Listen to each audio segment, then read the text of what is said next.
Okay, so we are starting right now. अभी तक जो हम लोगों ने देखा, जैसा मैंने बताया था लास्ट लेक्चर में कि अभी तक जो देखा है उसमें इंडिविजुअल एक कंपाउंड का सैंपल होता था जिसकी एनालिसिस की, उससे रिलेटेड रिजल्ट देखे, but we have still not talked about the mixture of chemical substances. तो will be talking about mixture of chemical substances, that's our next topic.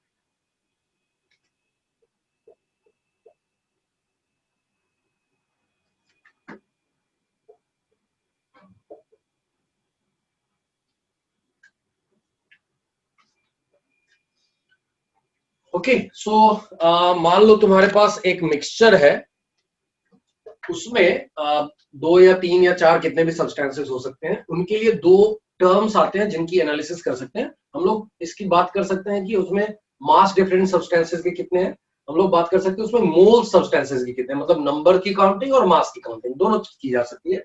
So when we are talking about for a mixture of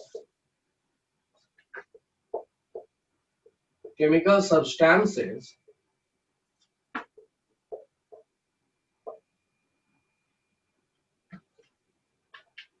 दो term की बात करेंगे। पहला term जो आता है वो इन टर्म्स ऑफ मास आता है, हम लोग बोलते हैं mass fraction of a substance. तो मास फ्रैक्शन कितना होगा, तो फ्रैक्शन का मतलब है आउट ऑफ वन कितना है ना, so that's why it will B mass of substance divided by total mass of mixture.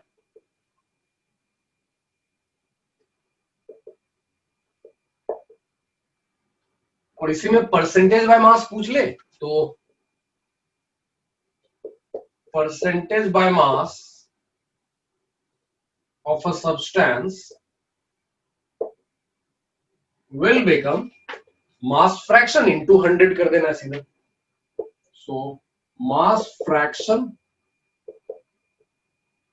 of substance into 100, ठीक है। That's first analysis in terms of mass। दूसरी एक एनालिसिस है जो मोल्स के टर्म में करते हैं, तो we can define mole fraction।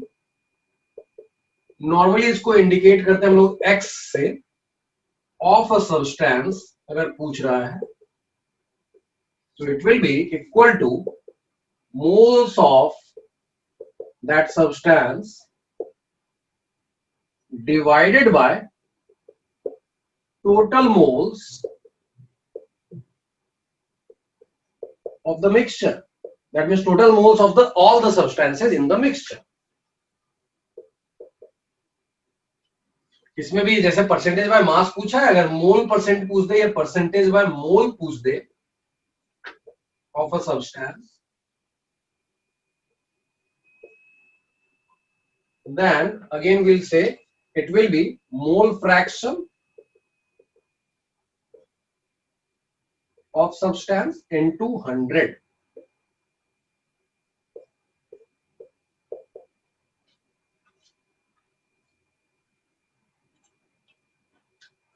ठीक है, इसको नोट कर जाओगे।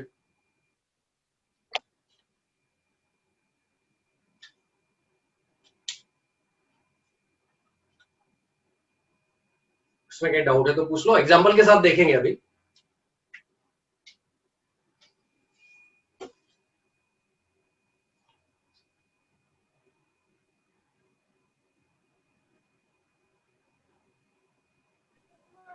सर ये सब लर्न करना पड़ेगा ना?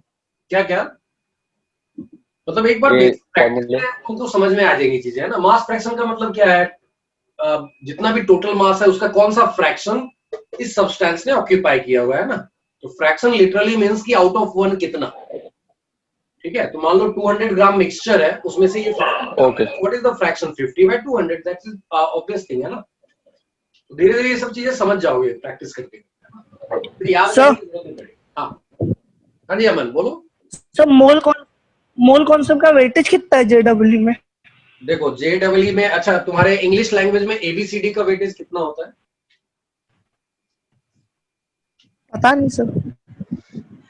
दिन भर में जो यूज करते हो, प्रैक्टिकली हो सकता है डायरेक्टली क्वेश्चन ना मिले, but in every chapter, in many chapters you will see the application of mole concept.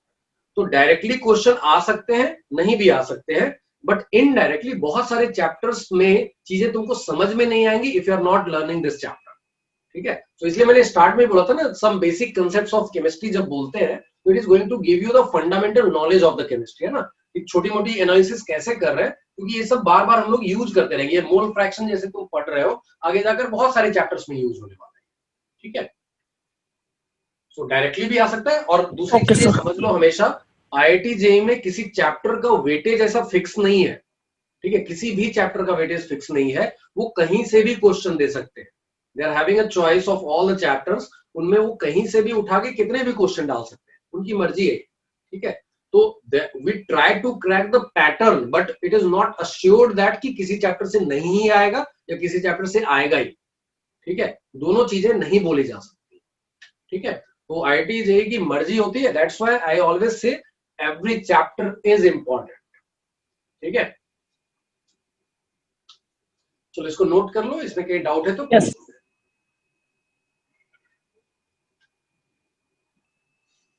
चलो एग्जांपल्स देखते हैं। मान लो तुम्हारे पास एक मिक्सचर है, उसमें let that B O2 gas है, O3 गैस है एंड SO2 गैस है, ऐसा कर सकते हैं। ठीक है,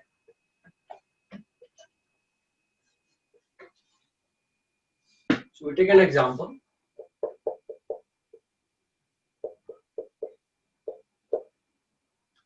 So a mixture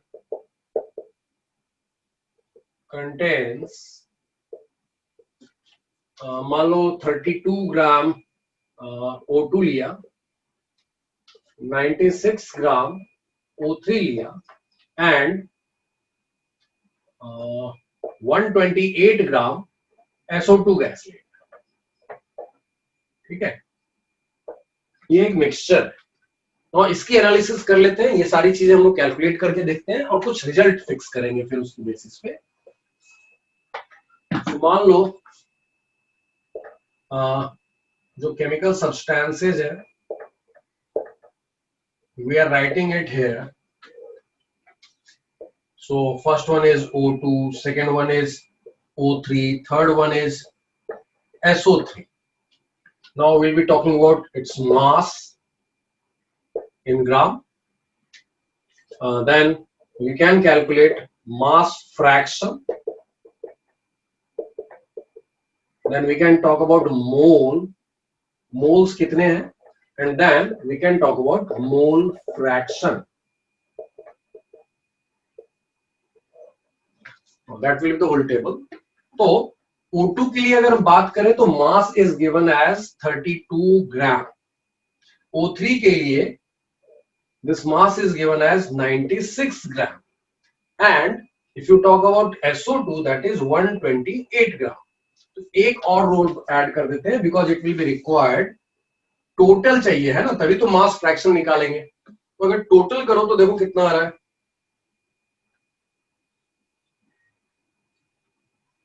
256 ग्राम है ना, दैट मच इज टोटल। तो अगर किसी ने पूछा इस मिक्सचर में O2 का मास फ्रैक्शन कितना है, तो what will write, 32 divided by 256। So this is, if you see 8 times हो जाता है तो 1/8 हो जाएगा। Is it okay? कहीं डाउट है? या SO2, this is SO2।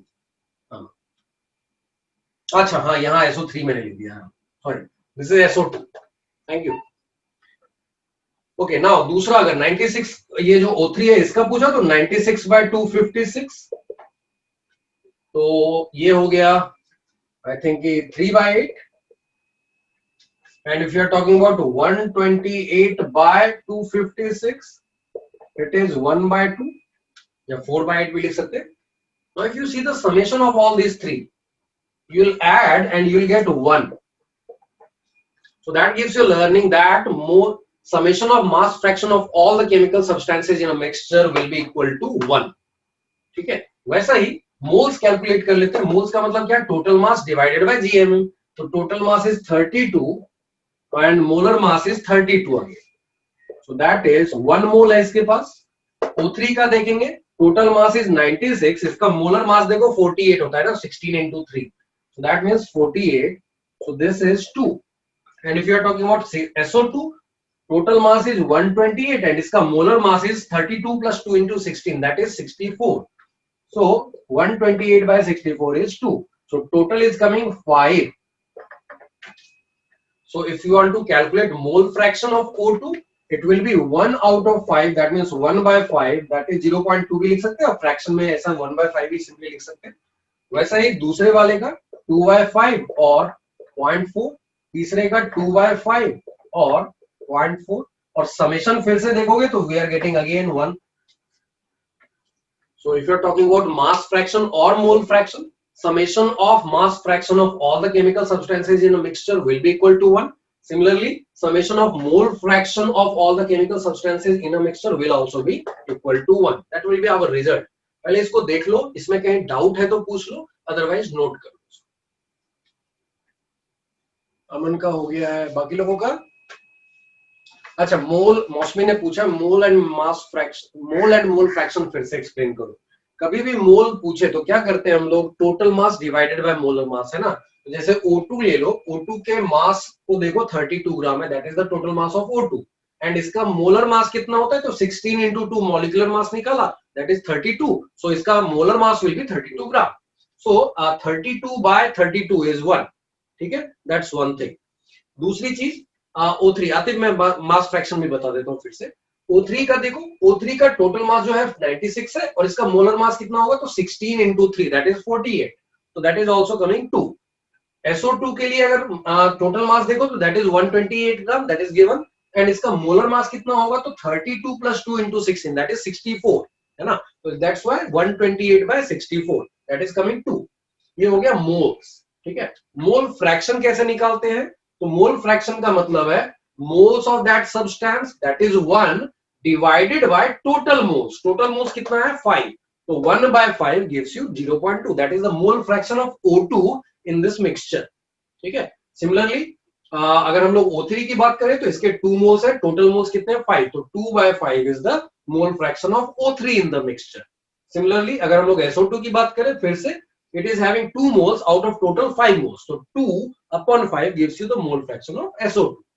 Clear है. मास फ्रैक्शन भी देख लेते हैं. मास फ्रैक्शन कैसे निकाला, तो पहले मास सबके लिख लिए और टोटल कर लिया. टोटल आ रहा है 256 ग्राम. ठीक है, अब 256 ग्राम, तो मास फ्रैक्शन का फॉर्मूला क्या बोला था, मास ऑफ दैट सब्सटेंस जिसके मास फ्रैक्शन की बात कर रहे हैं, divided by total mass of the mixture, है ना. तो मास फ्रैक्शन ऑफ O2 के लिए mass of O2 that is 32 divided by total mass that is 256, तो दैट इज कमिंग 1 by 8. इसी तरीके से बाकी का भी, इसका मास 96 बाय टोटल मास 256, इसका मास 128 by total mass 256, that is mass fraction. Is that clear Atif and Rashmi? Clear है जो मैंने बताया? Okay Rashmi, what about you?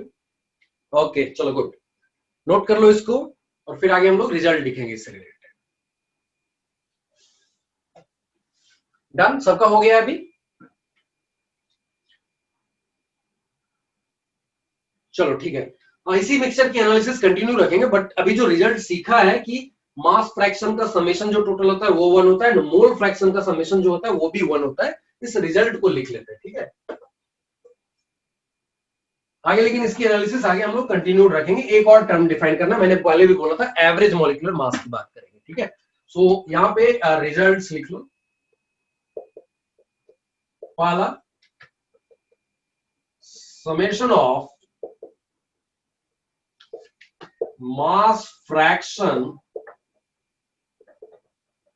mass fractions of all the chemical substances in a mixture is always 1. ठीक है, that's one thing. दूसरा, वही जहां मास लिखा है वहां मोल लिख दो. तो summation of mole fractions of all the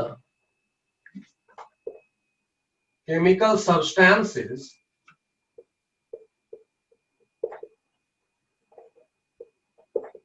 in a mixture is also always 1. ठीक है, नोट कर जाओ इसको.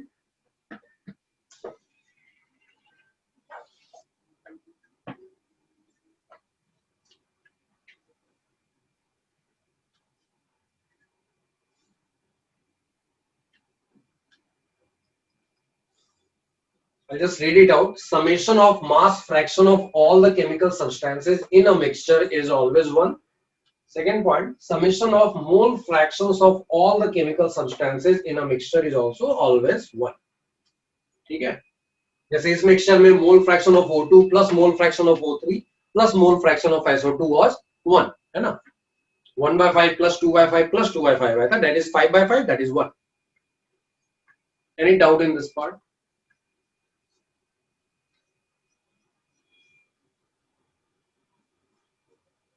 एक तीसरा टर्म है इससे रिलेटेड.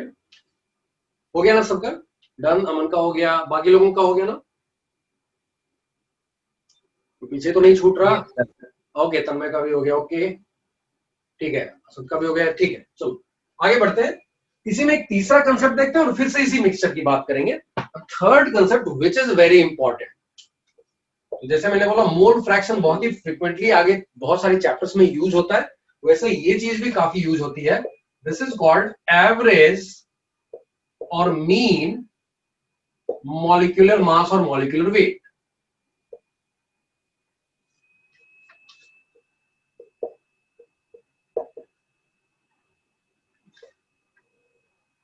तो ये जो टर्म है, जैसे मैं अब कुछ चैप्टर के नाम तो अभी गिनवा देता हूं तुमको. ये तुमको काम आएगा गैसियस स्टेट में, ये तुमको काम आएगा केमिकल इक्विलिब्रियम में, ये काम आ सकता है तुमको सॉल्यूशन कोलिगेटिव में. ऐसे कुछ चैप्टर्स हैं जहां पर ये काम आने वाले. ठीक है, तो ये टर्म भी काफी यूजफुल है.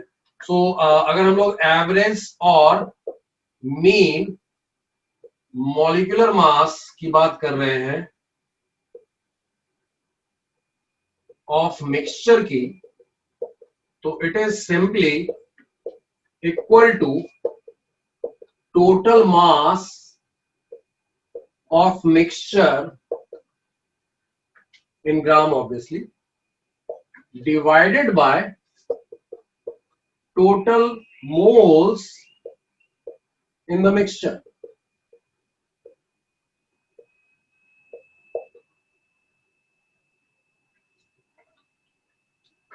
ठीक है, दैट्स द बेसिक डेफिनेशन है ना. पर मोल जितना मास होता है उसी को तो प्रैक्टिकली हम लोग मॉलिक्यूलर मास बोलते हैं ना. जैसे हम लोगों ने बात की थी, if you are talking about like start में जो कंपाउंड लिया था, लेट दैट की ग्लोबर सॉल्ट, तो उसको बोला था उसका मॉलिक्यूलर मास इज 322, तो उसके 1 मोल का mass was 322 gram. That means पर मोल जितना मास होता है उसी को हम लोग मॉलिक्यूलर मास बोल रहे हैं. So if you are having mixture of chemical substances, तो उस मिक्सचर का एवरेज मॉलिक्यूलर मास या मीन मॉलिक्यूलर मास पूछ रहा है, तो पर मोल उसका जितना मास है, तो पर मोल कितना मास होगा, तो total mass of mixture by total moles of mixture. तो मान लो 5 मोल का मास अगर 320 ग्राम है, तो पर मोल का मास जो हो गया 64 ग्राम हो गया. तो वी विल कॉल इट कि इसका एवरेज मॉलिक्यूलर मास है 64. ठीक है, तो वैसे ही इस मिक्सचर में देखते हैं एग्जांपल. यहां पर अगर एम एवरेज से इसको इंडिकेट कर सकते हैं हम लोग, molecular mass, average molecular mass. So वो क्या हो जाएगा, तो टोटल मास के लिए हम लोगों ने ऑलरेडी कैलकुलेट किया हुआ है, दैट वाज 256 है ना, and divided by total moles कितने थे बताओ कोई. How many moles were there total, anyone? बनाया था ना टेबल, 5 मोल्स थे ना, इसके 1, इसके 2 और इसके 2 है ना. So that's why total moles were 5. So this will be coming, if you calculate it, you will be getting 51.2. तो इस मिक्सचर का अगर पूछा जाए कि एवरेज मॉलिक्यूलर मास कितना होगा, तो इट विल बी 51.2. ठीक है, नोट कर जाओ इसको. और एक दूसरा तरीका बताऊंगा एम एवरेज निकालने का. चलो, तो that was one way of calculation of M average, but another way is, एक और तरीका है एम एवरेज कैलकुलेट करने का. दोनों तरीके एक तरह से सेम ही है, but depending on the situation हम लोग कोई एक चूज कर सकते हैं. ठीक है, सो एम एवरेज का एक दूसरा फॉर्मूला भी है, और वो है m1x1 plus m2x2 plus up to ऐसा ही मान लो कितने भी हो सकते हैं कंपोनेंट, तो इन जनरल mnxn ऐसे हम लोग बोल सकते हैं कि अगर n कंपोनेंट्स हैं, n सब्सटेंसेज हैं, तो इस तरह से क्या करना है, इंडिविजुअल मॉलिक्यूलर मास को उसके मोल फ्रैक्शन से मल्टीप्लाई कर देना है और ऐसे सारे टर्म्स को ऐड कर देना है, ठीक है। So that's how you will be getting average molecular मास। जैसे एग्जांपल देखते हैं, इसी का अगर पूछा जाए तो इसका m एवरेज निकालने का दूसरा तरीका है O2 का मॉलिक्यूलर मास इनटू O2 का मोल फ्रैक्शन। तो हम लोग क्या लिखेंगे इस मिक्सचर के लिए, m of O2 into x of O2 plus तीन ही सब्सटेंस है तो तीन टर्म आएंगे, m of O3 into x of O3 plus m of SO2 into x of SO2, ठीक है। So if you solve it, m of O2 is 32 into x of O2 कितना आया था, anyone? Mole fraction of O2, mole fraction of O2 कितना आया था, 1/5 1/5 है ना, 1/8 क्या करेंगे इनटू 1/5, 1/5 है ना। ओके, सो दूसरा m of O3 बताओ कितना आया था, m of O3 is 48 simply, m is molecular mass है, कैपिटल है मॉलिक्यूलर मास, और इसका मोल फ्रैक्शन कितना था 2/5 2/5 प्लस SO2 का मॉलिक्यूलर मास इज 64 इनटू इसका mole fraction was also 2/5। Calculate करके देखो, you will be getting the same result which is 51.2 आ जाएगा। So this if you calculate again you will be getting the same value. नहीं आया तो कुछ mistake कर दिया, but there is no mistake here. अगर तुम्हारे कैलकुलेशन से नहीं आता, तुमने कैलकुलेशन में कहीं मिस्टेक किया होगा, but definitely you will be getting this same answer. तो जैसे केमिकल सब्सटेंसेस के लिए मॉलिक्यूलर मास की बात की थी, तो उसके वेपर डेंसिटी की भी बात की थी। Second method in short, okay Rashmi, क्या है इसमें, क्या करना है, जितने केमिकल सब्सटेंसेस हैं उनका अपना मॉलिक्यूलर मास, अगर मॉलिक्यूल है तो एटम है तो एटॉमिक मास, ठीक है। तो इन जनरल मोलर मास बोल सकते हैं कि उसका मोलर मास जो भी आ रहा है उसमें उसी के मोल फ्रैक्शन से मल्टीप्लाई कर देना है, ठीक है। तो जैसे O2 लिया तो O2 का मॉलिक्यूलर मास 32 इनटू O2 का मोल फ्रैक्शन जो हम लोगों ने पहले से कैलकुलेट करके रखा है ना, दैट वाज 1/5, 32 इनटू 1/5 प्लस दूसरा कंपोनेंट O3 का मॉलिक्यूलर मास 48 इनटू O3 का मोल फ्रैक्शन, देखो टेबल में ऑलरेडी हम लोगों ने कैलकुलेट किया, दैट वाज 2/5, तो 48 इनटू 2/5 प्लस SO2 का मॉलिक्यूलर मास 64, तो SO2 का मॉलिक्यूलर मास 64 इनटू SO2 का मोल फ्रैक्शन, देखो टेबल में, दैट इज 2/5, तो 64 into 2/5। If you calculate this 32/5 plus 96/5 plus 128/5, इसको कैलकुलेट करोगे यू विल बी गेटिंग 51.2, ठीक है। चलो, yes Aman, answer will be definitely same, good, so that was second thing। तो डिपेंडिंग ऑन द सिचुएशन में दिखाऊंगा कौन से सिचुएशन में क्या यूज करना चाहिए, I give you the examples, ठीक है। तो क्वेश्चन करके देखेंगे हम लोग and will become more smart कि कहां पे क्या यूज करना चाहिए, किस तरीके से इजी रहेगा यूज करना, कौन सा मेथड, ठीक है। That's second part. इसके अलावा जो मैंने तीसरी बात की, जैसे हम लोग केमिकल सब्सटेंसेस के मॉलिक्यूल्स या कंपाउंड्स के मॉलिक्यूलर मास की बात कर रहे थे, तो उसके बाद हम लोगों ने बाद में वेपर डेंसिटी से रिलेट किया था, है ना। Vapour density was how much molecular mass के टर्म में, एनीवन रिमेम्बरिंग, लास्ट लेक्चर में किया है हम लोगों ने। मॉलिक्यूलर मास और वेपर डेंसिटी कैसे रिलेटेड है,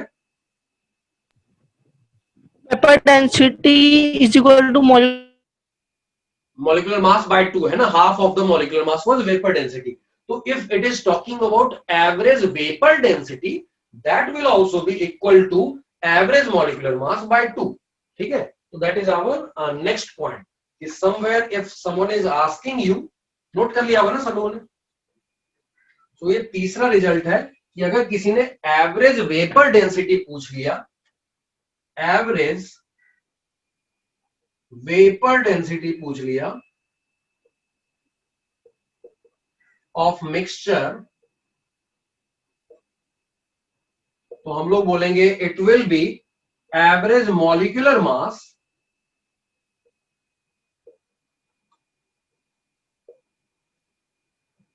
बाय 2। सिंपल, इसको भी लिख लो। तो एक पॉइंट हो गया एम एवरेज के लिए, दूसरा ये हो गया, तीसरा ये हो गया। ए बी सी कर देता हूँ, A point, B point and C point. Okay, Aman का हो गया, बाकी लोगों का?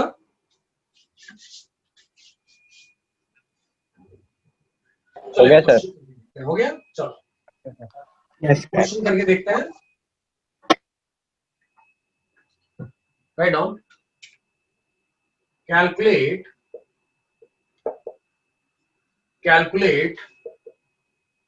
the average molecular mass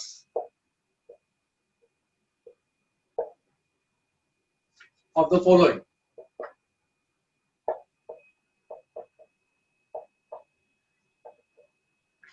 ठीक है, सो पहला है mixture containing 28 ग्राम CO2, 28 ग्राम CO ले लो, and 22 gram CO2. That's first mixture. Second mixture is an equimolar mixture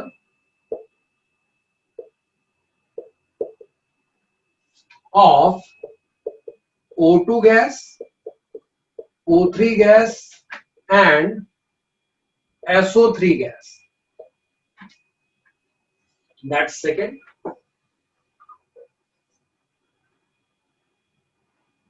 Third, mixture containing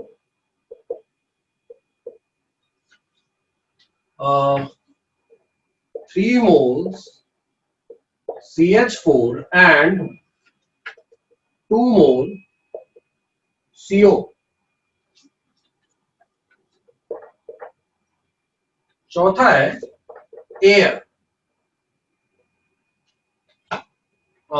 which contains 78% N2, 21% O2. इसके अलावा अगर ले लो तो 0.9% आर्गन एंड रिमेनिंग जो बच गया 0.1% CO2 by mole. Shreya and Parshav both are reporting the answer for first question and they are different answer. Parshav is saying 33.33, Shreya is saying 16.67. कुछ तो गड़बड़ हुआ होगा.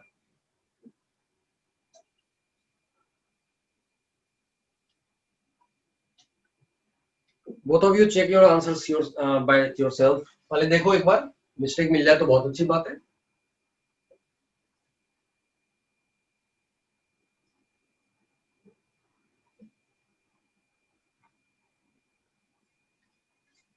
एक चीज और समझ लेना, मैं श्रेया के आंसर को डायरेक्टली रिजेक्ट कर सकता हूँ. Why I can reject it? It is 16.67. Whenever you are calculating average molecular mass, वो हमेशा ही हाईएस्ट और लोएस्ट वाले के बीच में कहीं ना कहीं आएगा. एग्जैक्टली बीच में आया जरूरी नहीं है, लेकिन हाईएस्ट एंड लोएस्ट के बीच में आएगा. हाईएस्ट से ज्यादा नहीं आ सकता, लोएस्ट से कम नहीं आ सकता. ठीक है, तो molecular mass of CO is 28 है ना. अगर देखोगे तो इसका मॉलिक्यूलर मास कैलकुलेट करोगे 12 + 16 दैट इज 28 एंड इसका जो है वो आ जाएगा 44. That means it has to be in between 28 and 44. तो 28 से कम नहीं हो सकता, 44 से ज्यादा नहीं हो सकता. तो Shreya's answer of 16.67 definitely wrong. Even Tanmay का आंसर जो अभी आया है 25.5 that is also wrong because it can not be less than 28, क्योंकि मिनिमम मॉलिक्यूलर मास इसका 28 आ रहा है और इसका ये वाला जो है दैट इज 44. तो उसके बीच में ही कहीं ना कहीं आंसर आना चाहिए. तो श्रेया जो तुमने आंसर किया है 16.67 दैट इज डेफिनेटली रॉन्ग. तन्मय तुमने जो आंसर किया 25.5 दैट इज डेफिनेटली रॉन्ग। कोई अगर मेरे को कोई आंसर 44 से ज्यादा बताएगा मैं डायरेक्टली रॉन्ग बोलूंगा क्योंकि वो हो ही नहीं सकता। ठीक है, तो your answer should be in between कहीं ना कहीं 28 and 44 for the first question. मैंने एवरेज एट मॉलिक्यूलर मास पूछा है, ये भी याद रखना, मैंने वेपर डेंसिटी नहीं पूछा, मॉलिक्यूलर मास पूछा।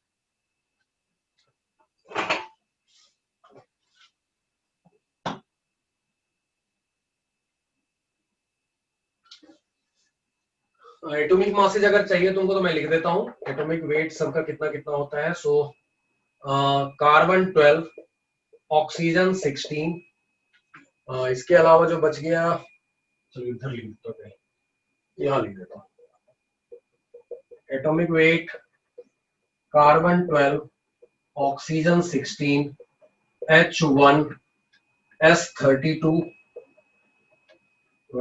N14, आर्गन 40 ले सकते हो प्रैक्टिकली, बस इतनी ही।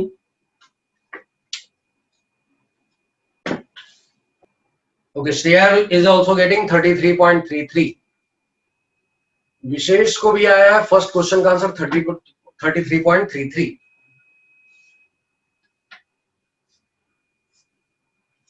अच्छा, फर्स्ट क्वेश्चन के लिए पहला मेथड इजियर दिख रहा है या बाद दूसरा मेथड इजियर दिख रहा है?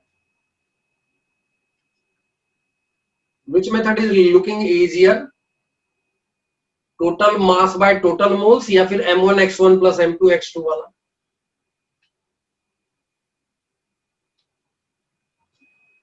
Which method is looking easier?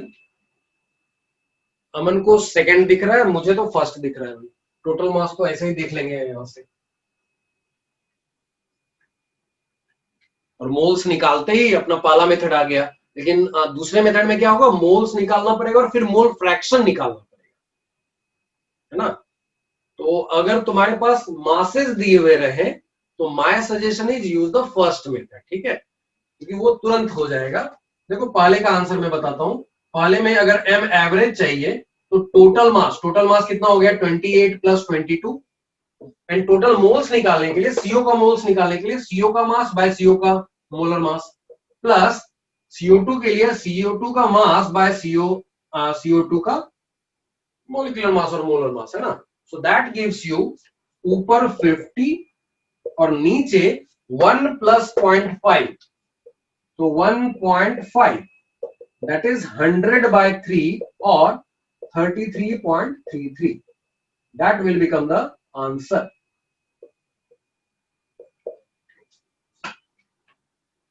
हाँ, अगर यहां पे पूछा होता average vapour density of the mixture बताओ तो क्या करते? एनीवन?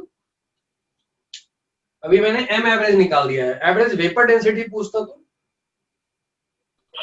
2 से डिवाइड करते, हाफ कर देते, then you will be getting 16.67। ठीक है, अभी के लिए this is the answer. Any doubt in this part?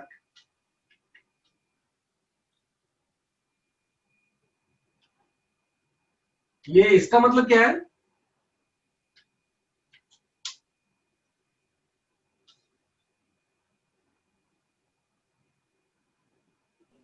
Equal moles है। जब भी इक्विमोलर मिक्सचर बोले that means all of them are having equal number of moles. वो कितने भी हो सकते हैं, 1 1 1 2 2 2 A, but that will not affect the M average. ठीक है, तो तुम कुछ भी ले लो, ए मोल्स ले लो, तो मान लो जब भी ऐसा दे दे तो मोल फ्रैक्शन ऑफ O2, क्योंकि सबके मोल्स बराबर है तो सबके मोल फ्रैक्शन भी बराबर होंगे, तो mole fraction of O2, mole fraction of O3, mole fraction of SO3, ये तीनों बराबर होंगे and it will be like, मान लो सबका ए मोल है तो ए मोल एंड टोटल मोल हो गया A plus A that is 1/3। Shreya is saying 160. Let's see that. 160 again not possible, Shreya. Not possible. फिर से रेंज से बाहर चला गया। देखो ना, इसमें हाईएस्ट मॉलिक्यूलर मास SO3 का which is 80, तो 80 से ज्यादा तो हो ही नहीं सकता कभी।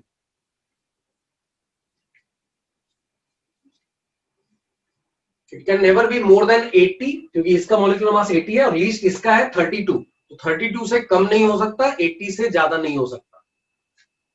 देखते हैं। सो अगर मेरे को एम एवरेज चाहिए, दिस टाइम अगर ऑलरेडी मोल फ्रैक्शन इजीली निकल गया है तो दूसरा मेथड इज बेटर।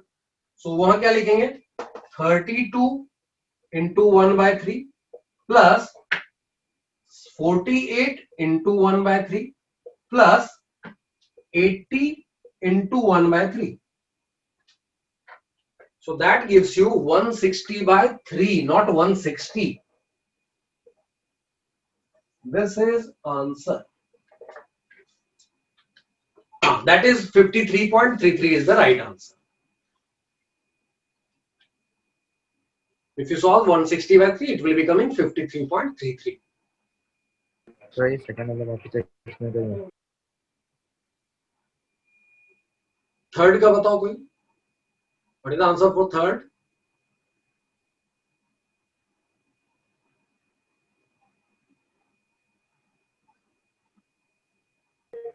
तो ये सेकंड का एक्सप्लेन करिए ना वापस। सेकंड का एक्सप्लेन करिए वापस से। फिर से कर देता हूं। मोल फ्रैक्शन निकालने के लिए क्या करते हैं, किसी का भी O2 का मोल फ्रैक्शन निकालना है तो O2 के moles divided by total moles, है ना। Is it okay? Yes mole fraction ऐसे ही निकालते हैं ना। तो मान लो O2 का मोल फ्रैक्शन निकालना है और ये क्वेश्चन बोला इक्विमोलर मिक्सचर है, दैट मींस सबके मोल बराबर है। मान लो इसका भी A मोल, इसका भी A मोल, इसका भी A मोल, तो टोटल मोल्स कितने हो गए 3A, है ना। तो O2 का मोल फ्रैक्शन निकालूंगा तो O2 का मोल A bye total moles 3A, तो A बाय 3A इज 1/3 ना। यस है ना। तो मोल फ्रैक्शन ऑफ O2 निकालो या मोल फ्रैक्शन ऑफ O3 निकालो या मोल फ्रैक्शन ऑफ SO3 निकालो, every mole fraction is 1/3. Clear है ये point?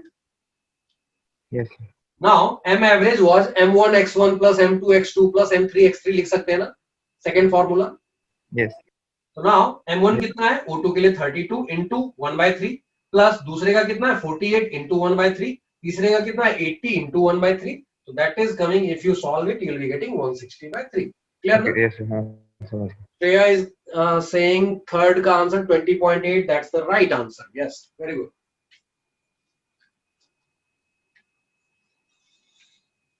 और किसी का आया क्या?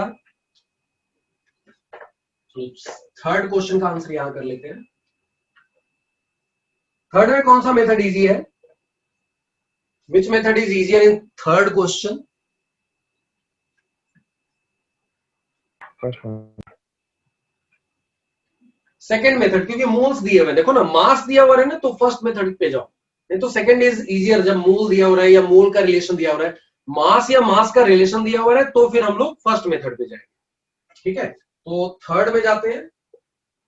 थर्ड में देखो एम एवरेज क्या होगा, so that will B M1 that is 16 for CH4, और इसका मोल फ्रैक्शन कितना होगा, तो 3 इसके मोल है और टोटल मोल देखो 3 + 2 है ना। तो 3/3 + 2 that is mole fraction, plus CO की बात करें तो इसका मॉलिक्यूलर मास 28 है इनटू इसका mole fraction 2/3 + 2, so that is 48 plus 56/5, that is 104/5 और that is 20.8. ठीक है, तो 20.8 is the right answer for question number 3. Any doubt?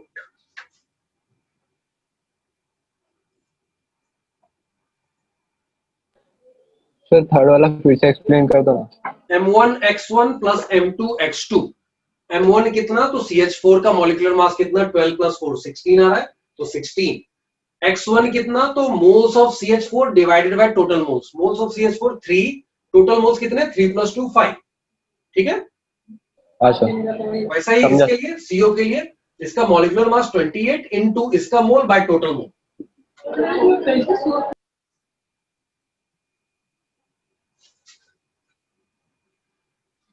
मौसमी क्लियर ना?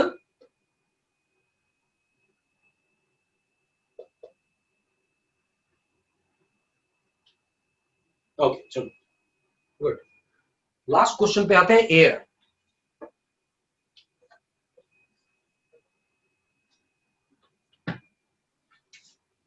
फिर से देखो परसेंटेज बाय मोल दिया हुआ है, तो mole percentage by mole was equal to mole fraction into 100, तो मोल फ्रैक्शन अगर चाहिए तो that will be percentage by mole by 100।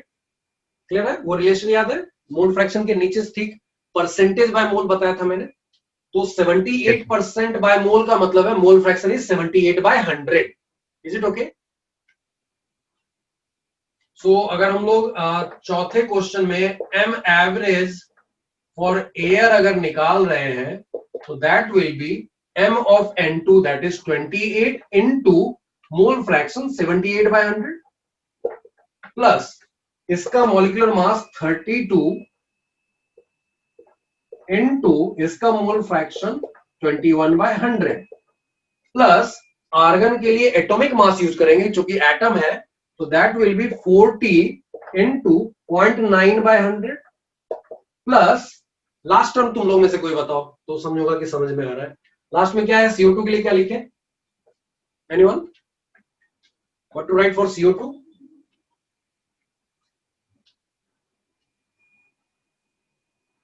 Ahmad 44 that's okay. Into 44 into क्या? 0.1/100 है ना। Now if you solve it, you'll be getting, मैं number बता दे रहा हूं तुमको, 28.964।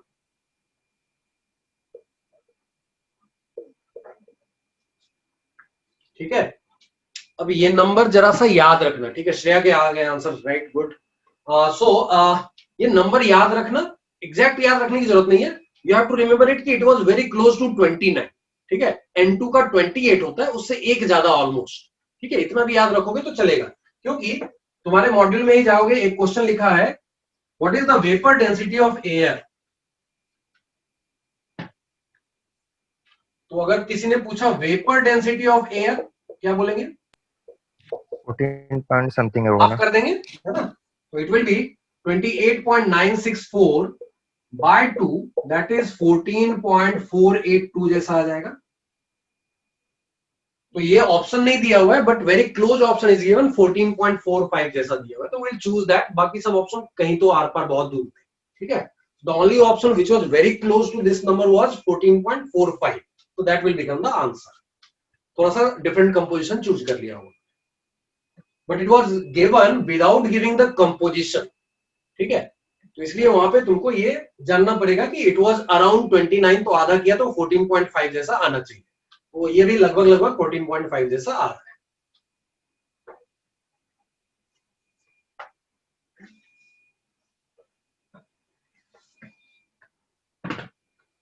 Any doubt up to this point?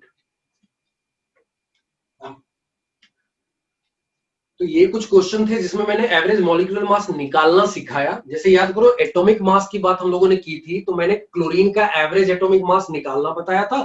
फिर एक क्वेश्चन दिया था बोरॉन वाला, जिसमें एवरेज एटॉमिक मास दे दिया था और फिर पूछा था कि हैवियर आइसोटोप का परसेंटेज अबंडेंस बताओ। वैसा ही कुछ यहां भी किया जा सकता है कि you have been given the average molecular mass and you can be asked the mole fraction of one component. ठीक है, जैसे क्वेश्चन देखते हैं, second question write down,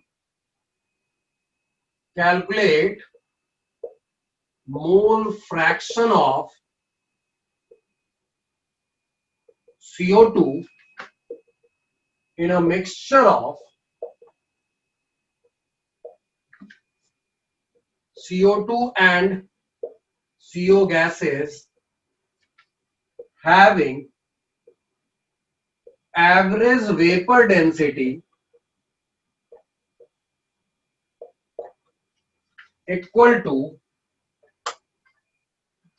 19.6।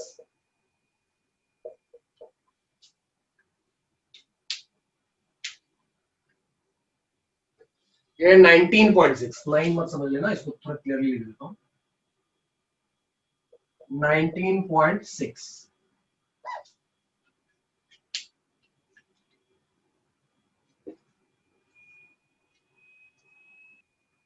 Any answer?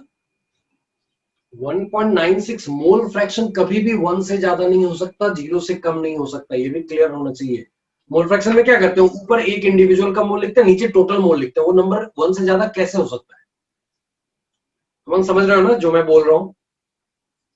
mole fraction can never be, mole fraction of a particular substance can never be more than 1, it can never be less than 0, है ना? तो वो भी चीज समझ लो, हमेशा लिख लेना, mole fraction of a substance in a mixture जो आएगा वो हमेशा 0 से ज्यादा होगा और 1 से कम होगा. So if you are getting answer less than 0, that means negative, or any answer more than 1, it is definitely wrong. ठीक है, इसको भी नोट कर जाओगे तुम लोग. वहीं पे जहां मैंने एवरेज मॉलिक्यूलर मास बताया था उसमें इस चीज को लिख लोगे. ठीक है, कि मोल फ्रैक्शन कभी भी 0 और 1 के बीच में ही आएगा, वो 1 से ज्यादा नहीं हो सकता, 0 से कम नहीं हो सकता. Okay, 0.96. I doubt that answer. No, not right. चलो इसके लिए हम लोग क्या लिखेंगे, m average will be equal to m of CO into x of CO plus m of CO2 into x of CO2. तो जो पूछा है उसी को x मान लेते हैं ना. तो m average दिया हुआ है, कितना दिया हुआ है m average? Anyone? How much is m average? 19.6. नहीं, बिल्कुल कर दिया. 29.2. 19.6 का डबल इज नॉट 29.2. 39.2 है ना. That is 2 into vapor density, that means 2 into 19.6. That will be equal to, इसका molecular weight होता है 28 into, अच्छा मान लो इसका molecular weight 44 है, इसको मैंने x मान लिया क्योंकि यही पूछा है तो यही मान लिया. यहाँ क्या लिखूं, यहाँ पे क्या लिखूंगा, अगर इसका मोल फ्रैक्शन x है तो इसका कितना होगा, x/2. क्यों, y x/2. सेकेंड रिजल्ट जरा चेक करो. मैंने मोल फ्रैक्शन के बाद जो टेबल बनाया था उसके बाद 2 रिजल्ट्स लिखवाए थे ना, उसमें से सेकेंड रिजल्ट चेक करो. Not x-1, it will B 1 - x, है ना, क्योंकि समेशन जो होता है वो हमेशा 1 के बराबर होता है. तो ये अगर x है तो इसको डेफिनेटली 1 - x होना पड़ेगा, ताकि 1 - x प्लस x इज 1, है ना. Is it okay everyone? Clear है point? If mole fraction of one component is x and if there are only 2 components, दूसरे का 1 - x, मान लो इसका मोल फ्रैक्शन 1/3 है तो इसको 2/3 होना पड़ेगा, है ना, तभी तो टोटल 1 आएगा, क्योंकि 1 टोटल होना ही होना है. ठीक है, सो अब इसको सॉल्व करना है. सो this is 39.2 equals 28 minus 28x plus 44x. So that gives you 16x equals 11.2. तो x जो आया वो हो गया 11.2 by 16, that is 0.7 or 7/10. That will become the answer. So mole fraction of CO2 in the mixture is 7/10 or 0.7. That is the answer. Clear है?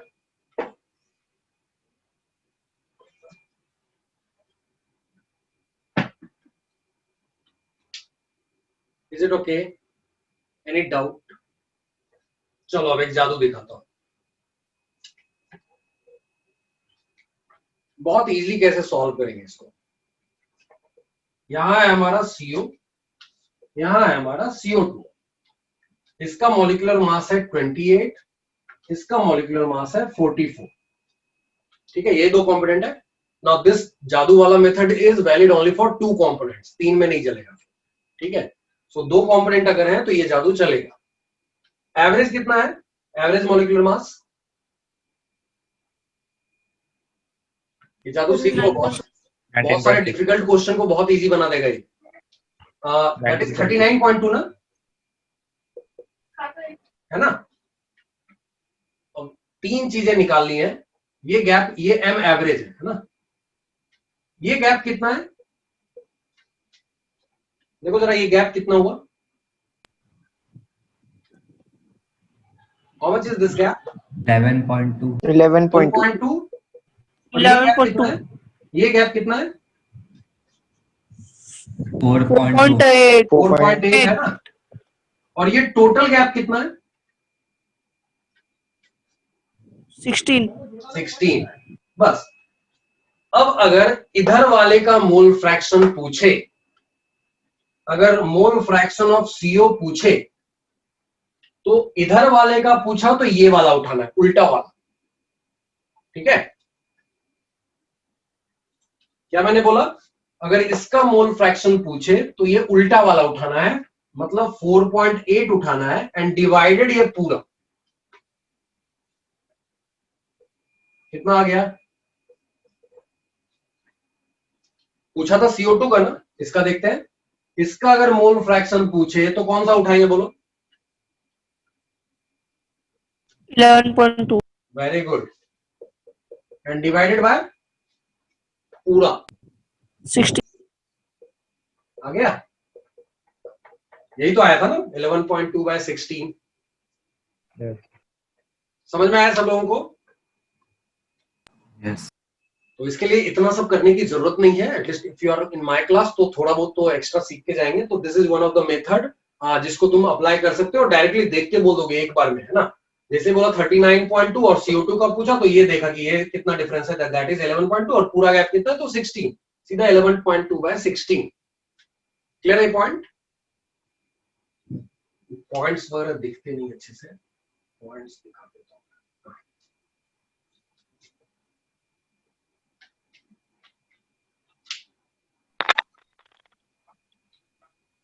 Done.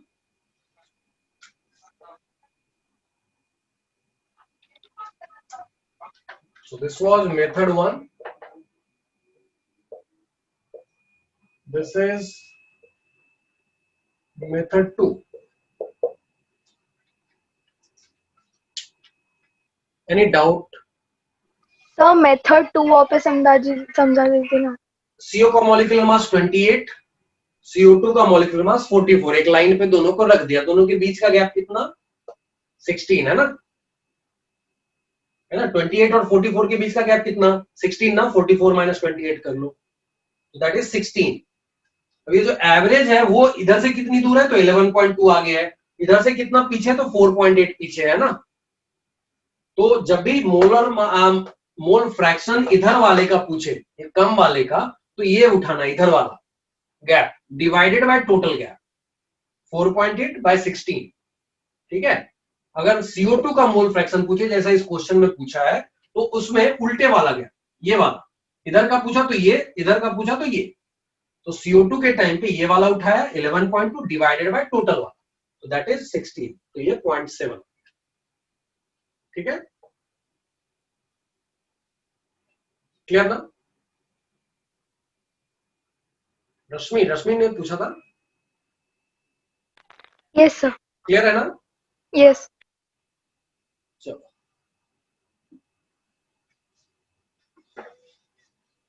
चलो एक और क्वेश्चन देता हूं,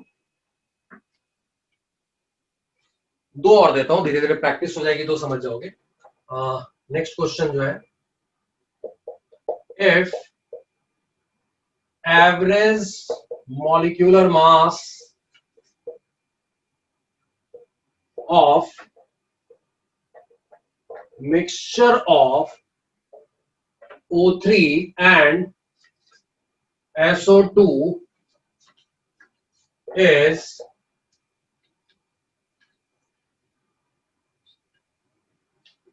52, then calculate mole fraction of O3 in the mixture.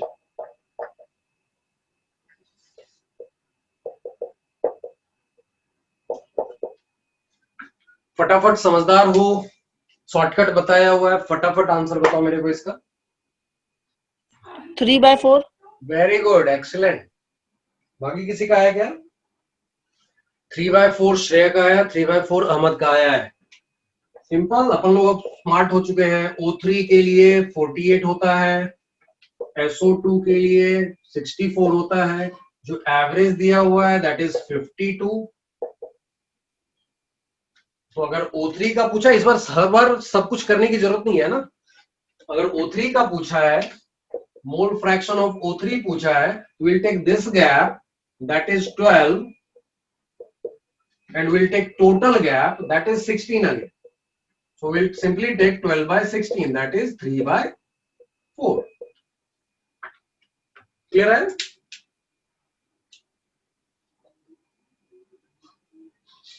Simple ना? Yes, sir. चलो एक और क्वेश्चन करते हैं।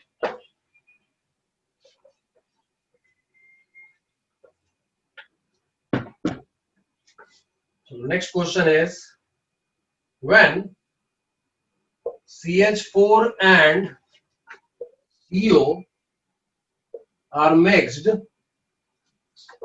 in X is to Y molar ratio,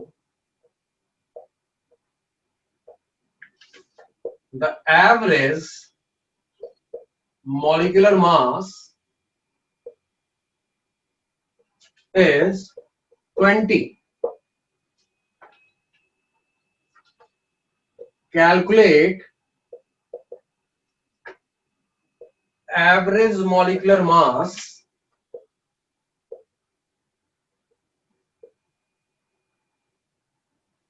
when CH4 and CO are mixed in Y is to X molar ratio.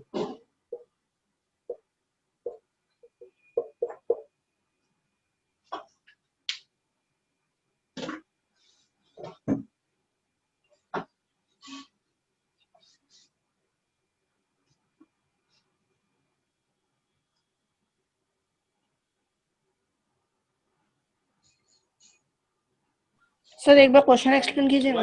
Okay, I'll write. I'll just read it again. When CH4 and CO are mixed in X is to Y molar ratio, the average molecular mass is 20. Calculate average molecular mass when CH4 and CO are mixed in Y is to X molar ratio. पहले X is to Y था, अभी Y is to X कर दिया। Shreya is saying 24. Okay, I'll wait for other answers. I'm not saying it is right or wrong. I'm just waiting for other answers. Sahil is saying 14.66. Again, that is out of range. Sahil, ध्यान से देखो, CH4 का 16 होता है, उसका 28, तो 16 से कम तो हो ही नहीं सकता ना। ऑलरेडी हम लोगों ने सीखा है कि मॉलिक्यूलर वेट जो है मिनिमम और मैक्सिमम के बीच में ही हो सकता है, उससे बाहर नहीं हो सकता। तो 14.66 is out of the range of 16 and 28 है ना, ये 16 से कम हो गया, so not possible. Any other answer और same answer? Aman is saying 22.4 range में तो है, I am not confirming is it right answer और wrong, I just wait. Sahil ने भी 21.33 बोला है। Okay, let's see. Sir, your video is black.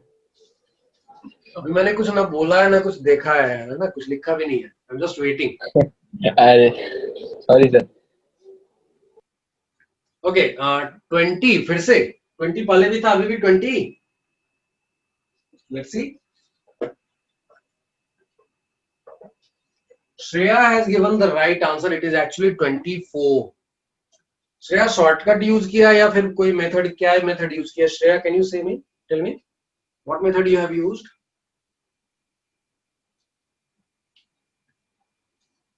Shreya,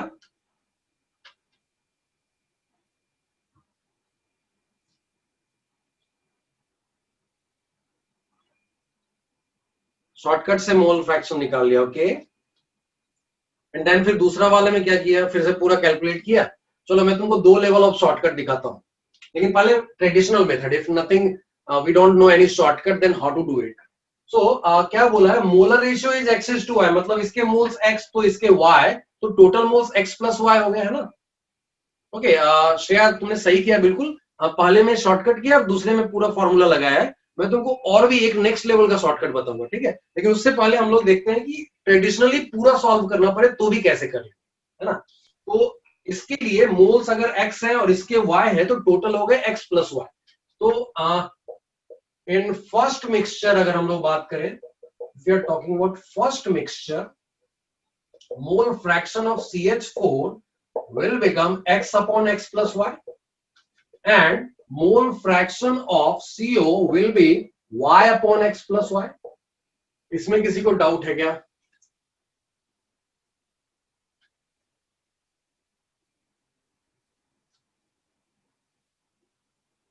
चलो ठीक है। सो बेसिकली इतना आने के बाद हम लोग क्या लिखेंगे, 16 into x by x plus y plus 28 into y upon x plus y will be equal to 20, है ना। और यहां से हम लोग इसको सॉल्व कर सकते हैं। 16x plus 28y equals 20x plus 20y and that gives you 4x equals 8y। That means x is equal to 2y। ठीक है, so that was calculation for first mixture। second mixture जिसका m average पूछा है, in second mixture क्योंकि molar ratio पलट दिया है, तो अगर x CH4 के मोल्स y और CO के मोल्स x है, then mole fraction of CH4 will become y upon x by y, x plus y, and mole fraction of CO will become x upon x plus y। So m average अगर निकालना है तो we'll write 16 into y by x plus y plus 28 into x upon x plus y, और जहां जहां x दिख रहा है उसकी जगह 2y लिख देते हैं। So that is 16 into y upon 2y plus y is 3y plus 28 into 2y upon 3y। So that gives you 16 by 3 plus 56 by 3, that is 72 by 3 आ जाएगा, that is 24। ये हो गया पूरा ट्रेडिशनल मेथड जिसमें कोई शॉर्टकट नहीं है, directly जैसे यूज किया, बिना किसी शॉर्टकट के, बिना किसी हेल्प के, बिना किसी जादू के सॉल्व कर दिया। ठीक है, this is first method. Any doubt in this method? Any doubt in this method? तो ये 3y, हाँ क्या, फिर से बोलो। 3y कहाँ से आया नीचे? x की जगह 2y है ना, यस सर। तो x की जगह 2y रखेंगे तो 2y प्लस y क्या हो जाएगा? 3y। बस ओके क्या? सर। ठीक है, तो वैसे यहाँ भी 3y आ गया। यहाँ भी देखो x की जगह क्या लिख दिया, 2y। Any other doubt? मौसमी कौन सा step? Molar ratio x is 2y, मतलब पहले का मोल अगर x तो दूसरे का y, पहले का 2x तो दूसरे का 2y, ऐसा रहेगा। तो इसका मोल फ्रैक्शन का मतलब क्या होता है, इसका मोल बाय टोटल मोल होता है ना, that's why x by x plus y। इसका मोल फ्रैक्शन चाहिए तो इसके mole y by x plus y। ठीक है, now m1 x1 plus m2 x2 equals m average. यहां तक क्लियर है क्या मौसमी?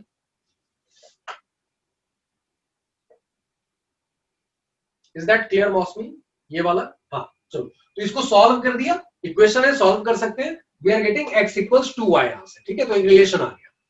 वही चीज दूसरी जगह फिर से वापस लगा दिया, है ना। ये था पहला मेथड। दूसरा मेथड देखते हैं जो श्रेया ने बोला अभी। पहले बार में उन्होंने शॉर्टकट लगाया। फर्स्ट स्टेप में जो मैंने तुमको ट्रिक बताया था, we are having CH4, we are having CO, इसका 16 होता है, इसका 28 होता है, और m एवरेज जो दिया गया है वो 20 दिया गया है। So if you want to know mole fraction of CH4, that will be this gap that is 8 by total gap, that is 12। so mole fraction of CH4 जो था that was 8 by 12, that means 2 by 3। और फिर उसी तरह से mole fraction of CO चाहिए तो वो ये gap which is 4 by total gap 12, that is 1 by 3। अगर तुमने मोलर रेशियो पलट दिए तो मोल फ्रैक्शन भी पलट जाएगा। तो यहाँ पे दूसरे वाले मिक्सचर में मोल फ्रैक्शन CH4 का 1/3 हो जाएगा और CO का 2/3 हो जाएगा, और फिर यहां पे हम लोग सिंपली 1/3 और यहां पे 2/3 लिख देंगे. If you calculate that you will be getting 24. Was this your method, Shreya? This was your method?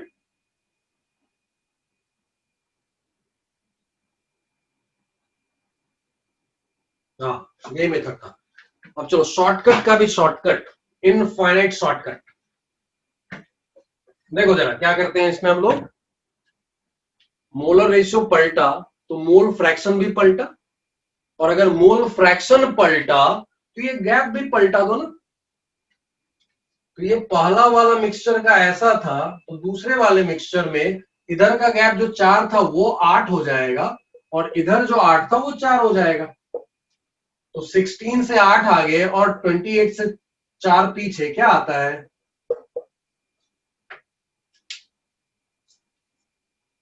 समझा?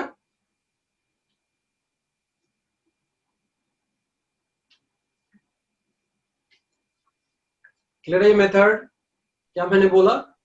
If you are reversing the molar ratio, you are the reversing the, फिर से रिपीट कर रहा हूं मैं. If you are reversing the molar ratio, है ना, पहले x is to y था, उसको y is to x किया है ना. If you are reversing the molar ratio, you are reversing the mole fraction, है ना. और मोल फ्रैक्शन में यही तो करते थे, इसके लिए ये गैप, इसके लिए ये गैप लेते थे. तो अगर तुमने मोल फ्रैक्शन रिवर्स किया है तो ये गैप भी रिवर्स हो जाएंगे, है ना. तो गैप रिवर्स करने का मतलब क्या? इधर 4 और इधर 8 था, तो इस बार इधर 8 और इधर 4 कर देंगे. सेकेंड केस में इधर 8 करने का मतलब 16 से 8 आगे क्या होता है? 24. 28 से 4 पीछे क्या होता है? 24. सो this is the new m average, है ना. Is it okay? Yes sir. ये अल्टीमेट शॉर्टकट हो गया कि मतलब ये एक्सपीरियंस से आएगा धीरे धीरे सॉल्व करते करते, है ना. अमन को भी क्लियर है? ओके चलो. तो ये सब थी कहानियां जब हमारे पास सिर्फ एटम्स थे या सिर्फ मॉलिक्यूल्स थे या फिर mixture of different chemical substances के डिफरेंट डिफरेंट मॉलिक्यूल्स थे. ठीक है. तो ये कहानी अभी तक आई जहां पे केमिस्ट्री के पॉइंट ऑफ व्यू से सिर्फ हम लोग एनालिसिस कर रहे थे ऑफ द केमिकल सब्सटेंसेस, लेकिन केमिस्ट्री है तो केमिकल रिएक्शंस तो होंगे. एंड दैट्स व्हाई अभी तक हम लोगों ने केमिकल रिएक्शंस की बात अभी तक नहीं की है. Now we need to discuss about the reactions. मतलब अगर इन्हीं में से चीजें रिएक्शन करने लगे, मतलब SO2 और O2 मिलके SO3 बनाने लगे, N2 और H2 मिलके NH3 अमोनिया बनाने लगे, तो फिर कितना रिएक्टेंट कंज्यूम होगा, कितना प्रोडक्ट प्रोड्यूस होगा, ये बात भी करनी पड़ेगी. Because in the whole duration of your 2-year course definitely you will be dealing with the reactions, many reactions. बार बार ये reactions आते रहेंगे, उनके calculations आते रहेंगे. ठीक है.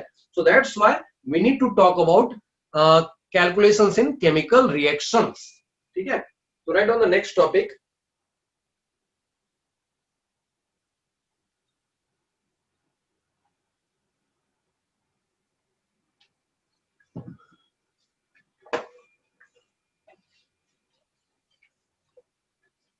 नेक्स्ट टॉपिक इज, इसको बोलते हैं, ये जो कैलकुलेशन इन केमिकल रिएक्शंस करते हैं इसको बोलते हैं हम लोग स्टोइकियोमेट्री. इसका मतलब है कैलकुलेशंस इन केमिकल रिएक्शंस.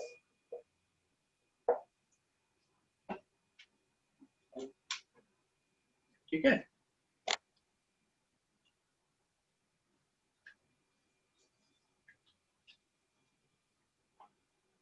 तो जैसा मैंने बताया कि तुमको स्टार्ट में कुछ मान लो तो व्हाट आई वाज सेइंग कि मान लो तुमको स्टार्ट में कुछ रिएक्टेंट के अमाउंट्स दिए हुए हैं और बोला कि प्रोडक्ट कितना बनेगा. सो उसके लिए क्या करते हैं? We write the reaction, we balance it, and then after balancing for a balanced reaction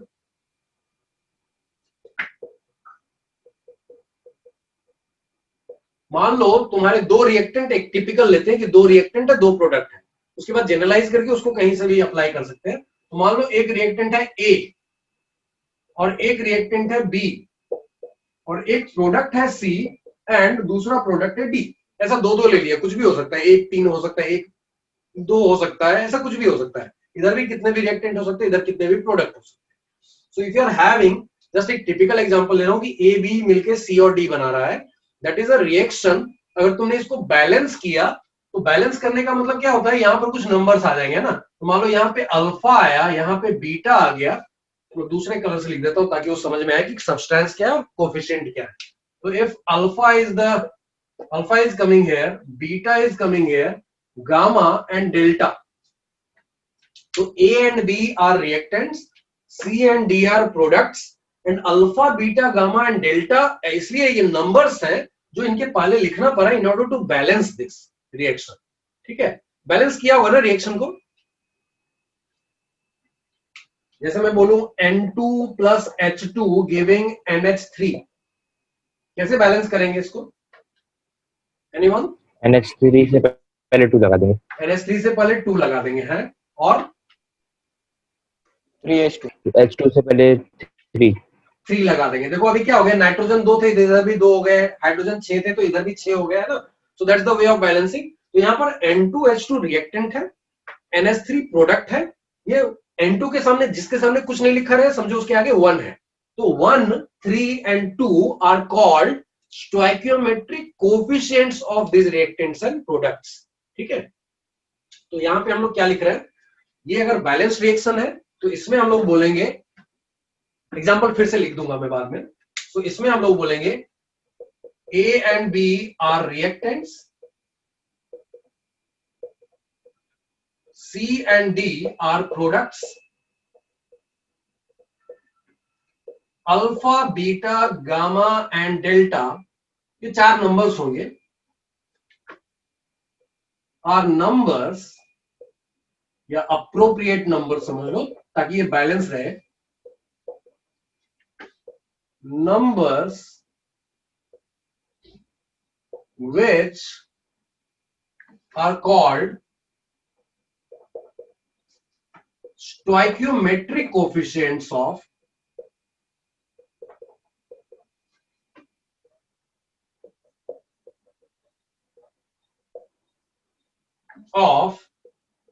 A, B, C and D respectively।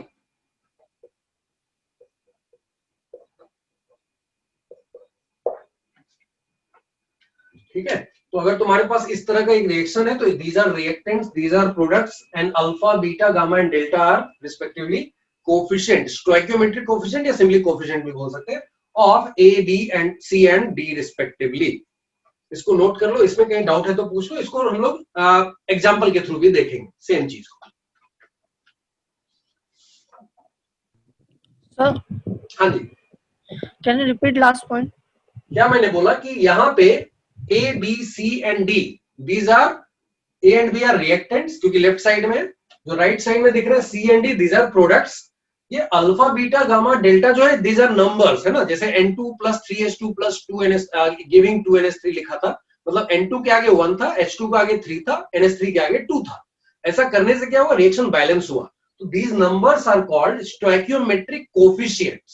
ठीक है, जो केमिकल सब्सटेंस के पहले जो नंबर आता है that is called the coefficient or stoichiometric coefficient of the given substance। ठीक है, इसको नोट कर लो, एग्जांपल से फिर समझाऊंगा, सेम पॉइंट को एग्जांपल के साथ समझाऊंगा सर। तो इसको नोट कर सर। हाँ जी sir, alpha beta gamma are के बाद क्या लिखा है? ये डेल्टा एंड नीचे नीचे are called stoichiometric coefficients। ये पूरा सेक्शन, ये जो कैल्कुलस होता है इसको स्टोइकियोमेट्री बोलते हैं ना, this is stoichiometric, STOICHIOMETRIC, stoichiometric coefficient. Appropriate number लिखा है। हाँ ये ना, हाँ अप्रोप्रिएट नंबर है, अप्रोप्रिएट नंबर्स, ताकि ये बैलेंस रहे, ऐसा कुछ भी रैंडम नहीं लिख सकते है ना।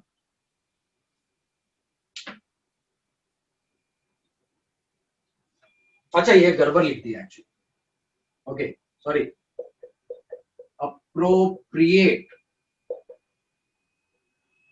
नंबर्स हो गया ना सब लोगों का? चलो तो जैसे एग्जांपल देख लेते हैं।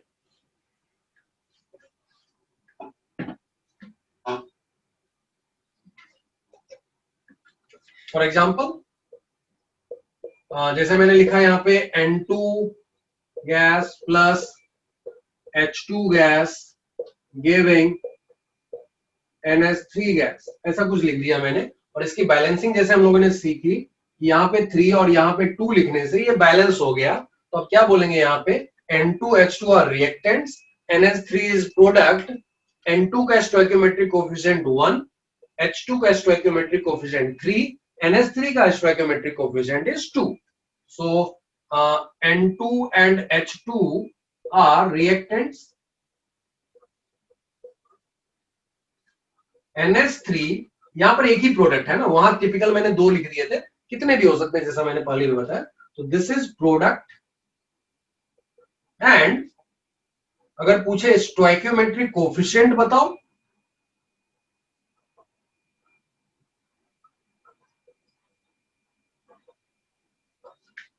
ऑफ N2 का अगर पूछा मान लो, तो दैट विल बी कितना होगा, कितना है यहाँ पे stoichiometric coefficient of N2 1. It is 1. कुछ नहीं लिखा हुआ है, इसका मतलब 1 है, ठीक है। वैसा ही मान लो स्टोइकियोमेट्रिक कोएफिशिएंट ऑफ H2 पूछा, that is how much, 3. 3. And stoichiometric coefficient of NH3 2. That is 2, है ना। अभी क्लियर हो गया होगा ना। चलो बढ़े आगे, डन ना। अब आते हैं कि इसमें कैलकुलेशन कैसे करेंगे ऐसे रिएक्शंस के लिए। एग्जांपल के थ्रू तो बात करेंगे। पहले इन जनरल देख लेते हैं कि ऐसा अगर एक बैलेंस रिएक्शन है तो इसमें कंजम्पशन और प्रोडक्शन का रिलेशन कैसा है, and what is the significance of this stoichiometric coefficients. तो फॉर अ बैलेंस रिएक्शन, यही रिएक्शन की अगर बात करें तो इसमें हम लोग क्या लिखते हैं, मोल्स ऑफ ए कंज्यूम्ड, क्योंकि ये रिएक्टेंट है तो कंज्यूम होगा, by alpha will be equal to moles of B consumed by इसका coefficient beta will be equal to moles of C, यहां क्या लिखूं, कंज्यूम, यहां क्या लिखना चाहिए,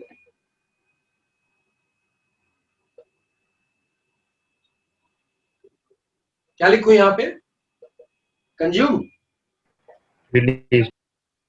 जनरेटेड या प्रोड्यूस्ड ऐसा लिख सकते हैं। सो क्योंकि ये प्रोडक्ट है ना, प्रोड्यूस्ड बाय, यहां कितना लिखो नीचे, गामा है ना, and that will be also equal to, तो ये सब चीजें बराबर है आपस में, मोल्स ऑफ बी प्रोड्यूस्ड और जनरेटेड डिवाइडेड बाय डेल्टा। तो ये सब चीजें आपस में बराबर होंगी, ठीक है, नोट कर लो इसको। स्टोइकियोमेट्री बोले तो यही है, ठीक है। वेरिएशन हम लोग बहुत सारे देखेंगे, बट एकदम बेसिक पॉइंट एक स्टेप में कहोगे कि स्टोइकियोमेट्री पढ़ाओ, this is the only thing which you have to use. इसके आगे की सारी चीजें हम लोगों ने पहले पढ़ी हुई है। मास दे दिया तो उसको मोल्स में कन्वर्ट कर लेंगे, वॉल्यूम एट एनटीपी दिया हुआ है तो उसको भी मोल्स में कन्वर्ट कर सकते हैं किसी गैस के लिए ना, या फिर मोल्स निकाल लिया और उन्होंने पूछ दिया मास बताओ, तो मोल से मास में जाना आता है हमको, है ना। मोल्स से पूछ दिया कि वॉल्यूम एट एनटीपी बताओ, तो वहां भी जाना आता है। तो वो सारी चीजें जो हम लोगों ने अभी तक सीखी थी वो सब इधर काम आ सकता है, ठीक है। सो एक बेसिक थ्योरी अगर पूछा जाए स्टोइकियोमेट्री का क्या है, this is the only theory. Note कर जाओ, कहीं डाउट है तो पूछ लो। एग्जाम्पल से देख लेते हैं इसी चीज को।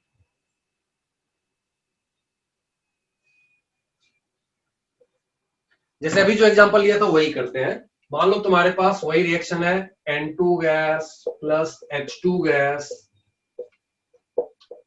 And that is giving you NH3 gas. ऐसा रिएक्शन लिखा हुआ है, हमने इसको बैलेंस कर लिया, ऐसा करने से बैलेंस हो गया। तो for this reaction what we can write, अच्छा स्मॉल एन से हम लोग मोल्स को रिप्रेजेंट करते हैं जनरली, तो मैं स्मॉल एन लिख दे रहा हूं यहाँ पे। moles of N2 consumed by, कितना लिखो बताओ? 1. by 1. 1 है ना, इसका कोफिशिएंट 1 है. That will be equal to moles of H2 consumed by 3 है ना, 3. इसका कोफिशिएंट है. And that will be equal to moles of NH3 produced by 2. 2 है ना. बस हो गया, तुमको स्टोइकियोमेट्री आती है.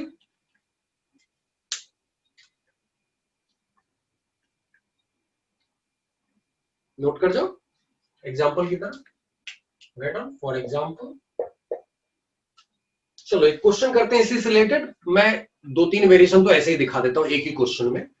राइट डाउन क्वेश्चन लिखो.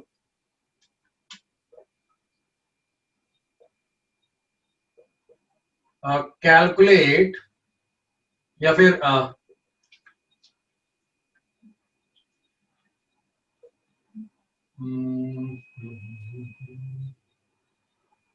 चलो ठीक है. 28 ग्राम N2 गैस, या एक काम करता हूँ 56 ग्राम ले लेता हूँ. N2 gas is consumed along with some H2 gas to produce ammonia. Ammonia किसको बोलते हैं? What is ammonia? तुम्हारे सामने बोर्ड पे है. What is ammonia? NH3. NH3. is called ammonia. Very good. So calculate number 1 mass of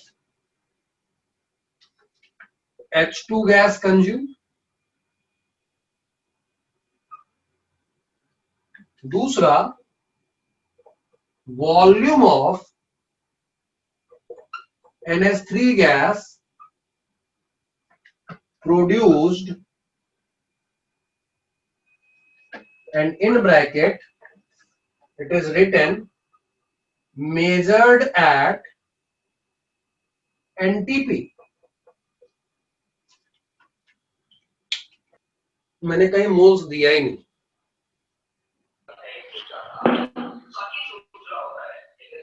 Shreyas mute करो. Shreyas saying first का answer is 36 gram. Okay, I'll wait for that. Not right actually, Shreya. Not right. Asad is saying 168 gram. ये तो बहुत ही ज्यादा हो गया. Not right. P. Joel Thomas is saying 24 gram. Let me see. ना, अभी भी कर रहा है. ओके, देखते हैं इसको. अभी तक तुम आई डोंट थिंक कि कोई राइट आंसर आया है ना.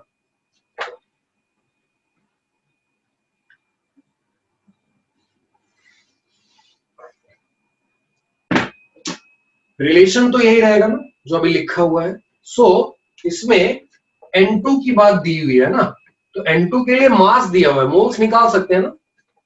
56 is the total mass and 28 is its molar mass. Okay, and that will be equal to moles of H2 consumed by 3. So that gives you moles of H2 consumed जो आया वो देखो कितना है. ये 2 है और यहाँ 3 गया तो 6 हो गया. So if they are asking you mass, total mass will be number of moles into molar mass. So mass of H2 consumed will be total moles 6 into GMM. GMM is 2 gram. So that's why it will be 12 gram.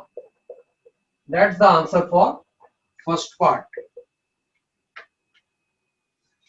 Clear है? सबके mistakes देख लो अपने कहां कहां पे mistakes थे. Just check that mistake if you are not clear about your mistake कि कहाँ गड़बड़ हो रही है, क्यों ऐसा हो गया, just ask me.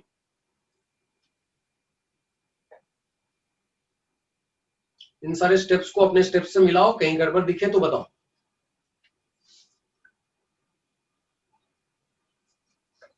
Last step, moles अगर मिल जाए तो याद करो हम लोगों ने बताया था ना, number of moles will be equal to total mass by GMM, है ना अमर, फर्स्ट लेक्चर, है ना। तो अगर number of moles is total mass upon GMM, तो total mass will be number of moles into GMM आ जाएगा ना। Is it okay? So number of moles into GMM. So second part करते हैं ऐसा ही। इसी में सेकेंड पार्ट अगर चाहिए तो सेकेंड पार्ट में क्या लिखेंगे हम लोग, यहां पे moles of NH3 produced by 2,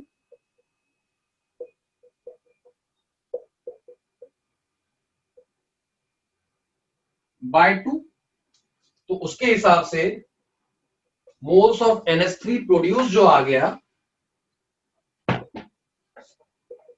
moles of NH3 produce जो आ गया, दैट विल बी, यहां 2 और ये इधर 2 गया तो दैट इज 4।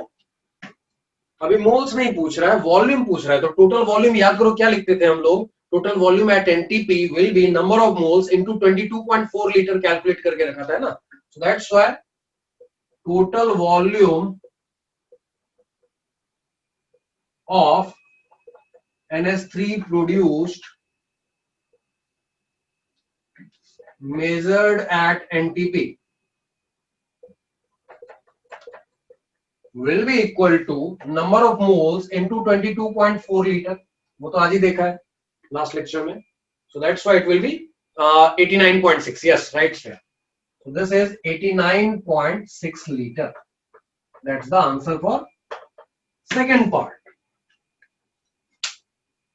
क्लियर है? तो अपने पास यहां जो आज हमने सीखा है स्टोइकियोमेट्री में, that is the relation between the moles consumed and produced. But moles का रिलेशन मास से, मोल्स का रिलेशन वॉल्यूम एट एनटीपी से, ये सब चीजें हम लोगों ने पहले सीखी हुई है। तो जो दिया हुआ है वो अगर मोल नहीं है तो हम लोग मोल तक आएंगे, जो कैलकुलेट कर रहे हैं हम लोग यहां से वो मोल्स है, और वहां से अगर मास या वॉल्यूम पूछा तो हम लोग वापस वहां जा सकते हैं। क्लियर है point?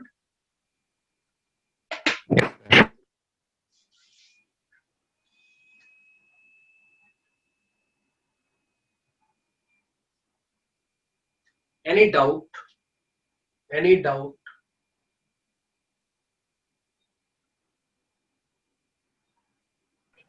Sir no doubt, but इसके बाद आप नया कॉन्सेप्ट सिखाएंगे ना?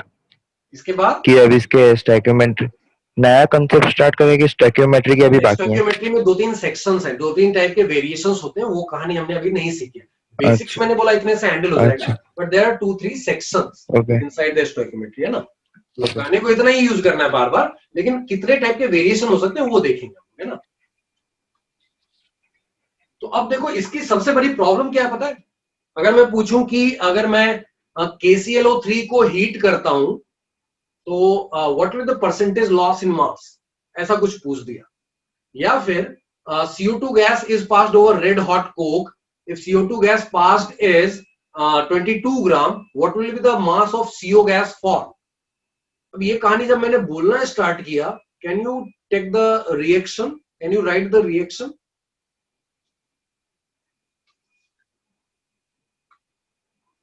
Anyone? Can you write the reaction जो मैंने बोला अभी? CO2 gas passed over coke is giving you CO gas, या KClO3 being heated, या limestone being heated। Plus O2 करेंगे ना उसमें? हाँ, किसमें?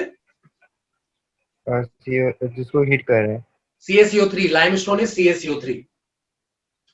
तो CaCO3 प्लस O2 करेंगे ना, फिर उसका रिएक्शन निकालेंगे ना? नहीं ना, हीट किया है सिंपली, O2 दिया नहीं है। इनफैक्ट CaCO3 को हीट करते हैं तो that produces CaO plus O2, CaO plus CO2, ठीक है। So that is the reaction. तो यहां देखो जो हम लोगों ने काम किया है ना, लगता है कि सब समझ में आ गया, लेकिन जैसे ही मैं ऐसा क्वेश्चन दे दूंगा तुमको, सबसे पहली दिक्कत क्या आ रही है? We need to know the reaction, है ना। Then we need to balance it, है ना। रिएक्शन लिखा, बैलेंस किया, तब तो ये सब काम किया ना, है ना। So that's why we need to know some important reactions. कुछ रिएक्शंस मैं अभी तुम्हारे सामने रखने जा रहा हूं, उसको अभी कभी नोट भी कर सकते हो या स्क्रीनशॉट भी ले सकते हो। The screen read not visible. What did you say, Aman? Screen read not visible. मैं भी बोल रहा हूँ, कुछ लिख नहीं रहा हूँ ऐसे। इसे पूरा ब्लैक दिख रहा है। क्या बात कर रहे हो? विजिबल है, विजिबल है ना, तो अमन इट्स योर पहले पिन करना पड़ेगा इसको। क्या करना पड़ेगा? पिन करना पड़ेगा ना पहले आपको। अच्छा, उसने वो तुम्हारा विजिबल नहीं रहा, मेरे में तो आ रहा है, it is on my screen on. Yes sir, visible है ना। अमन तुम अपना देख लो, कहाँ मेरे वाले स्क्रीन पे टच करो जरा, यू गेट माय। ठीक है। सो मैंने क्या बोला कि इस पूरी कहानी में एक प्रॉब्लम क्या आ रहा है, the first step itself to write the reaction, and then second step is to balance it, third step to apply this type of relation, है ना। तो ये जो पहला स्टेप है रिएक्शन के लिए, I am giving you, I am sharing the screen, there are some important reactions जो तुम्हारी लाइफ में ये स्टोइकियोमेट्री से रिलेटेड काम आते रहेंगे, ठीक है। वो अभी आएंगे, कुछ दिनों के बाद भी आ सकते हैं। तो आई एम शेयरिंग द स्क्रीन, कुछ रिएक्शंस देखो जो इंपॉर्टेंट है, और उसको तुम लोग या तो स्क्रीनशॉट ले लो या फिर नोट भी कर सकते हो, ठीक है। तो वैसे मैं वीडियो में डाल दूंगा ये। Can you see the screen? Yes sir. हाँ, तो ये 20 रिएक्शंस तुमको दिख रहे हैं, 5 और नीचे। तो इसका एक स्क्रीनशॉट ले लो, बाद में नोट कर लेना आराम से। सब लोगों ने ले लिया स्क्रीनशॉट? Yes sir. ओके, तो आई एम मूविंग फॉरवर्ड। ये 5 और रिएक्शंस, ठीक है, 25 तक है। तो ये कुछ रिएक्शंस मैंने लिख के दिए हैं तुमको, जिनको बैलेंस भी करके बता दिया है। इनफैक्ट ये कुछ इंपॉर्टेंट टाइप की रिएक्शंस है जो बराबर काम आएंगे तुम्हारे, ठीक है। तो इन सारे रिएक्शंस को लिख लोगे अपने नोट्स में, बार बार देखोगे, इसी में से कोई ना कोई reaction, most of the time you will be getting this type of reactions only in your questions. Sir please last page पे जाइए ना, मैंने स्क्रीनशॉट नहीं लिया। पहले वाले पे? Yes sir. ये पहले 20 है, ठीक है। These are first 20 reactions, done sir. and then उसी में continuation में these are the last 25 up to 25 मैंने दिखा दिया है ना।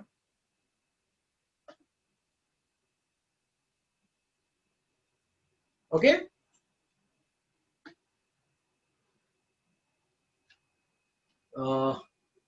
क्लियर है सब लोगों को अभी तक जो बताया मैंने? Yes sir. इनफैक्ट बहुत सारे क्वेश्चंस तुम अप टू स्टोइकियोमेट्री अभी ही सॉल्व कर सकते हो। तो बहुत कम पार्ट बचे हुए हैं जो हम लोग अब नेक्स्ट डे करेंगे, स्टोइकियोमेट्री के बचे हुए parts, and then concentration terms, molarity, percentage, weight by weight, solutions की बात करेंगे और उनके वेरिएशंस को चेक करेंगे, ठीक है। So that will be the topic of next lecture. Shreya ने क्या बोला, सर रिएक्शन में जो एक्स वाई है वो कोई भी नंबर हो सकता है, which X and which Y? Okay, हाँ, जैसे हम लोगों ने ठीक है श्रेया, तुमने जो पूछा है दैट पॉइंट इज CxHyOZ ऐसा लिखा हुआ है। तो लाइक ग्लूकोज की बात करेंगे तो उसका फॉर्मूला है C6H12O6, उसके कंबशन की बात वो कर सकता है ना। तो ऐसा कोई भी हाइड्रोकार्बन वो दे सकता है, या फिर उसका डेरिवेटिव जिसके कंबशन की बात कर सकता है, ठीक है। So that's why I have written in general CxHyOZ। Now they will be giving you the compound, या फिर they will ask you to find the compound, वो बाकी इंफॉर्मेशन फिर दिए हुए है। क्लियर श्रेया? ओके, चलो ठीक है। हाँ जी, तो आज क्या कर रहे हैं, I am ending this lecture today, right now I am ending this lecture. Pin your number, okay, I will write my number two in the chat section, okay. तुम लोग सेव कर सकते हो ये नंबर, कभी भी ऐसा कुछ डाउट जैसा रहेगा तो normally if I get time then only I will reply, otherwise in the doubt session या फिर हम लोग जब मिलते हैं तो वहां पर हम लोग डाउट सॉल्व कर सकते हैं। But if I get time I can respond to you on WhatsApp also, ठीक है। So just save my number, I have written that in my chat section, okay. चलो एंड करें। Okay, bye everyone.